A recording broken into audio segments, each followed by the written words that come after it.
Boa tarde. Como é bom estarmos em missão buscando cada vez mais fazer com que o sonho de Deus continue acontecendo na história da salvação. Estou aqui pela graça de Deus, assim como vocês um dia vão estar, assim como vocês um dia vão ser enviados a anunciar a palavra dele, eu estou aqui. Meu nome é Claudinéia, faço parte do grupo de oração Luz da Terra, onde Vila Capixaba, comunidade São Paulo da Cruz, paróquia Santíssima Trindade. Sirvo na minha comunidade como ministra da palavra, trabalho com catecumenato e na renovação carismática, hoje como membro desse ministério maravilhoso arquidiocesano de pregação. Um chamado assim, surpresa mesmo de Deus, a gente tem que se preparar para esse chamado. A nossa humanidade jamais vai permitir achar que está na hora, né? De dar um passo além, um passo a mais. Mas aqui estou.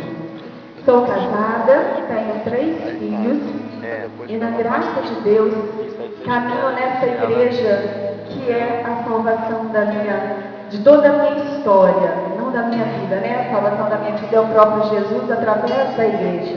Mas uma igreja que me acolheu, uma igreja que soube me amar nos momentos que eu realmente mais precisava. E nós então vamos assim continuar partilhando neste momento, que serve mesmo como um aprendizado para cada um de nós, como instrução, aonde Deus já nos chamou, já vimos que temos um chamado, já vimos que temos que ter um perfil de pregador, mas precisamos saber como nos conduzir diante do chamado e do perfil.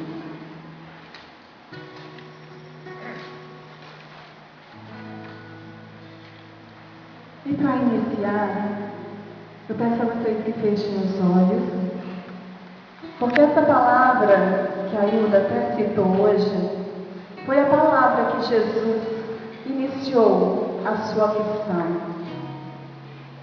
O Espírito do Senhor está sobre mim, porque me ungiu e enviou-me para anunciar a boa nova aos pobres, para sarar os contritos de coração, para anunciar aos cativos a redenção, aos cegos a restauração da vista, para pôr em liberdade os cativos, para publicar o ano da graça, Senhor. E temos então como tema para partilhar neste momento, cheios e conduzidos pelo Espírito Santo de Deus. E o nosso primeiro exemplo é o próprio Jesus, que desde a sua concepção, e isso o fazia ser reconhecido como Mestre e Senhor, o que diferenciava Jesus de toda a humanidade, porque ele era homem como nós, já foi a sua concepção que foi pela ação do Espírito Santo de Deus. Então Jesus ele já era cheio e pleno do Espírito Santo de Deus. E em toda a sua caminhada ele vem nos dando exemplo, assim como ele deu quando na sua primeira pregação ele toma a palavra de Isaías para anunciar que o Espírito do Senhor estava sobre ele e que ele havia sido enviado para anunciar aos cativos, aos presos, aos cegos. E isso o Senhor vem falar para cada um de nós nesta tarde. Tomamos uma decisão de vir a essa formação. Não sabemos ainda o que Deus vai confirmar no seu coração, talvez nem você saiba, mas sabemos que você teve a coragem de estar aqui.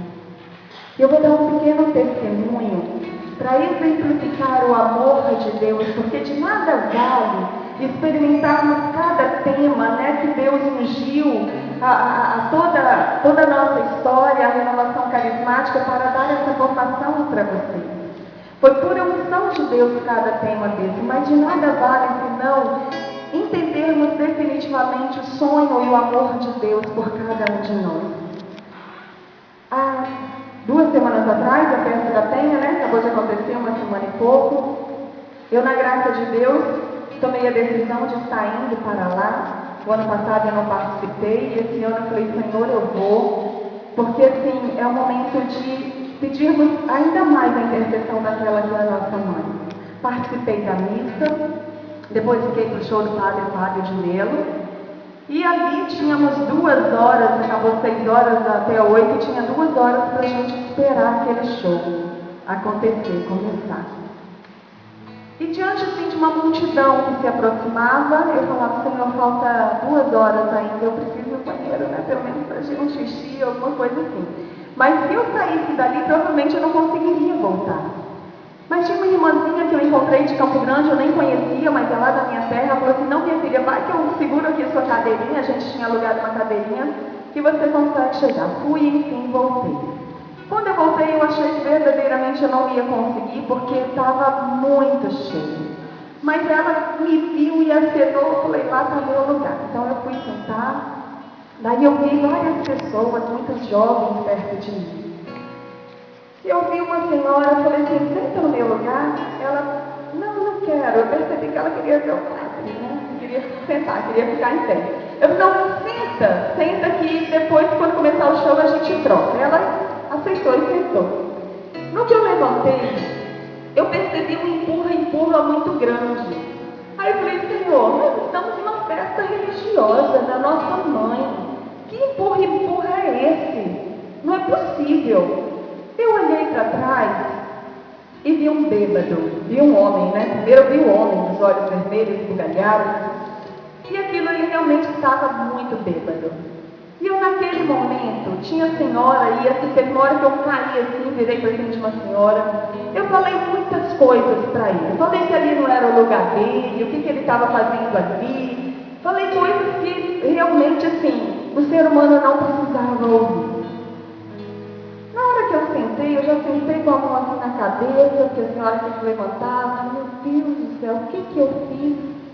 E no que eu sentei, que eu já fui meditando, Deus me lançou lá para a praça de Vila Capixaba, que é onde a gente faz um grupo de oração uma vez por mês. Fizemos novenas no ano passado.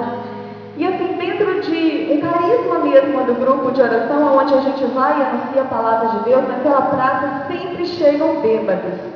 São os maiores participantes dos grupos de oração da praça. Não sei como que é a realidade da praça de vocês, mas na minha terra são bêbados e drogados. E eles sempre se aproximam de mim.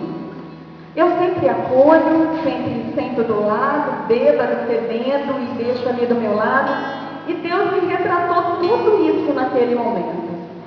Aí eu falei: Senhor, que missão é essa minha? Lá eu como núcleo, eu como pregador, eu acolho o seu povo que não te conhece. E aqui como espectadora eu faço o que eu fiz.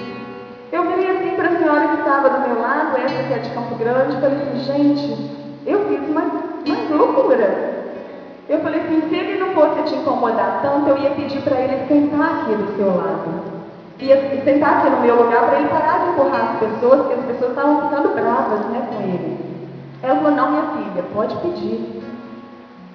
Eu, com vergonha, né, pedi assim a mocinha: pede se ele quer sentar. Ela também não quis. A mãe dela pediu, falou: você quer sentar? Imediatamente ele sentou. Ele sentou e ali eu botei a mão na cabeça dele e falei assim: moço, o senhor me perdoa. Eu não tinha o direito de ter falado tudo aquilo para o senhor. Ele falou: eu te perdoo, minha filha. Mas aí a conversa dele imediatamente já levou um outro rumo, né? Já foi para a bebedeira dele. Ele estava assim, ele estava encantado, ele devia ter lá os seus 40 anos, era um senhor até que não era feio. Ele estava encantado com as moças, e ele queria casar com uma delas. E ele falava assim: minha filha, eu quero casar com ela. E a moça estava ali desesperada. Aí eu falei assim: olha, o senhor teria alguma chance. E aí comecei a falar, né, da bebida, da barra, da pão. Aí ele falou assim, com ela: ela falou que eu tenho chance de casar com você se eu parar de beber. A moça virou e falou assim: ih, vovô, quer que eu vá buscar 1 litro de cachaça? Eu falei: obrigada, Senhor. E ali começou um processo de evangelização, porque quando nós fomos escolhidos e eleitos